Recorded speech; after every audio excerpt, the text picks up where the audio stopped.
Hello दोस्तों, आप लोगों को मेरा सादर प्रणाम। अगर आप लोगों को धार्मिक कहानी सुनना पसंद है तो प्लीज़ आप लोग मेरे चैनल को सब्सक्राइब करें, लाइक करें, शेयर करें और एक प्यारा सा कमेंट करें। एक साधु वर्षा के जल में प्रेम और मस्ती से भरा चला जा रहा था कि उसने एक मिठाई की दुकान को देखा जहाँ एक कढ़ाई में गरम दूध उबाला जा रहा था, तो मौसम के हिसाब से दूसरी कढ़ाई में गर्मा गर्म जलेबियाँ तैयार हो रही थी। साधु कुछ क्षणों के लिए वहाँ रुक गया। शायद भूख का एहसास हो रहा था या मौसम का असर था। साधु हलवाई की भट्टी को बड़े गौर से देखने लगा। साधु कुछ खाना चाहता था, लेकिन साधु की जेब ही नहीं थी, तो पैसे भला कहाँ से होते। साधु कुछ पल भट्टी से हाथ सेकने के बाद चला ही जाना चाहता था कि नेक दिल हलवाई से रहा न गया और एक प्याला गरम दूध और कुछ जलेबियाँ साधु को दे दी। मलंग ने गरम जलेबियाँ गरम दूध के साथ खाई और फिर हाथों को ऊपर की ओर उठाकर हलवाई के लिए प्रार्थना की। फिर आगे चल दिया। साधु बाबा का पेट भर चुका था। दुनिया के दुखों से बेपरवाह वो फिर एक नए जोश से बारिश के गंदले पानी के छींटे उड़ाता चला जा रहा था। वह इस बात से बेखबर था कि एक युवा नवविवाहिता जोड़ा भी वर्षा के जल से बचता बचाता उसके पीछे चला आ रहा था। एक बार इस मस्त साधु ने बारिश के गंदले पानी में जोर से लात मारी।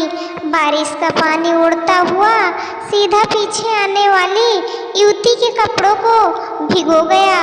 उस औरत के कीमती कपड़े कीचड़ से लथपथ हो गए। उसके युवा पति से यह बर्दाश्त नहीं हुई, इसलिए वह आस्तीन चढ़ाकर आगे बढ़ा और साधु के कपड़ों को पकड़कर खींचकर कहने लगा, अंधा है, तुमको नजर नहीं आता? तेरी हरकत की वजह से मेरी पत्नी के कपड़े गीले हो गए हैं और कीचड़ से भर गए हैं। साधु हक्का बक्का सा खड़ा था, जबकि इस युवा को साधु का चुप रहना नाखुशगवार गुजर रहा था। महिला ने आगे बढ़कर युवा के हाथों से साधु को छुड़ाना भी चाहा, लेकिन युवा की आंखों से निकलती नफरत की चिंगारी देख वह भी फिर पीछे खिसकने पर मजबूर हो गई।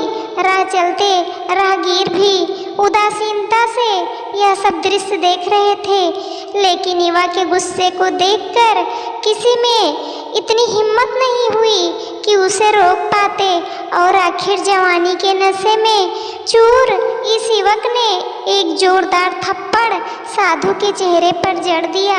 बूढ़ा मलंग थप्पड़ की ताब न झेलता हुआ लड़खड़ाता हुआ कीचड़ में जा गिरा। युवक ने जब साधु को नीचे गिरता देखा तो मुस्कुराते हुए वहां से चल दिया। बूढ़े साधु ने आकाश की ओर देखा और उसके होठों से निकला, वाह मेरे भगवान, कभी गरम दूध जलेबियाँ और कभी गरम थप्पड़, लेकिन जो तू चाहे मुझे वही पसंद है। यह कहता हुआ वह एक बार फिर अपने रास्ते पर चल दिया। दूसरी ओर वह युवा जोड़ा अपनी मस्ती को समर्पित अपनी मंजिल की ओर अग्रसर हो गया। थोड़ी ही दूर चलने के बाद वह एक मकान के सामने पहुंचकर रुका। वह अपने घर पहुंच गए थे। ओ युवा अपनी जेब से चाबी निकालकर अपनी पत्नी से हंसी मजाक करते हुए ऊपर घर की सीढ़ियों तय कर रहा था। बारिश के कारण सीढ़ियों पर फिसलन हो गई थी। अचानक युवा का पैर फिसल गया और वह सीढ़ियों से नीचे गिरने लगा। महिला ने बहुत जोर से शोर मचाकर लोगों का ध्यान अपने पति की ओर आकर्षित करने लगी, जिसकी वजह से काफी लोग तुरंत सहायता के लिए युवक की ओर लपक पड़े, लेकिन देर हो चुकी थी। युवक का सिर फट गया था और कुछ ही देर में ज़्यादा खून बह जाने के कारण इस नौजवान युवक की मौत हो चुकी थी।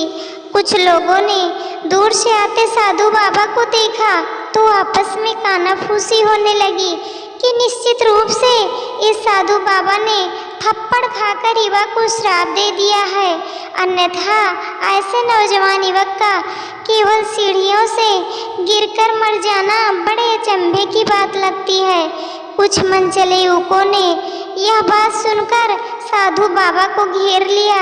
एक युवा कहने लगा कि आप कैसे भगवान के भक्त हैं जो केवल एक थप्पड़ के कारण युवा को श्राप दे बैठे। भगवान के भक्त में रोष व गुस्सा हरगिज नहीं होता। आप तो जरा भी असुविधा पर भी धैर्य न कर सके। साधु बाबा कहने लगा, भगवान की कसम, मैंने इस युवा को श्राप नहीं दिया। अगर आपने श्राप नहीं दिया तो ऐसा नौजवान युवा सीढ़ियों से गिरकर कैसे मर गया। तब साधु बाबा ने दर्शकों से एक अनोखा सवाल किया कि आप में से कोई इस सब घटना का चश्मदीद गवाह मौजूद है। एक युवक ने आगे बढ़कर कहा, हाँ, मैं इस सब घटना का चश्मदीद गवाह हूँ। साधु ने अगला सवाल किया, मेरे कदमों से जो कीचड़ उछला था, क्या उसने युवा के कपड़ों को दागी किया था? युवा बोला, नहीं, लेकिन महिला के कपड़े जरूर खराब हुए थे। मलंग ने युवक की बाहों को थामते हुए पूछा, फिर युवक ने मुझे क्यों मारा?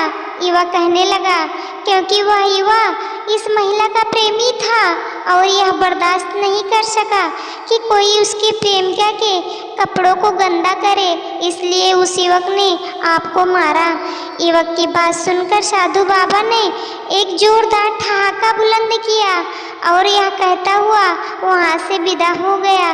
तो भगवान की कसम, मैंने श्राप कभी किसी को नहीं दिया, लेकिन कोई है जो मुझसे प्रेम रखता है। अगर उसका यार सहन नहीं कर सका तो मेरे यार को कैसे बर्दाश्त होगा कि कोई मुझे मारे। और वो मेरा यार इतना शक्तिशाली है कि दुनिया का बड़े से बड़ा राजा भी उसकी लाठी से डरता है। दोस्तों, यह कहानी आपको कैसे लगी कमेंट करके ज़रूर बताना और मेरे चैनल को सब्सक्राइब करना, लाइक करना, शेयर करना। धन्यवाद।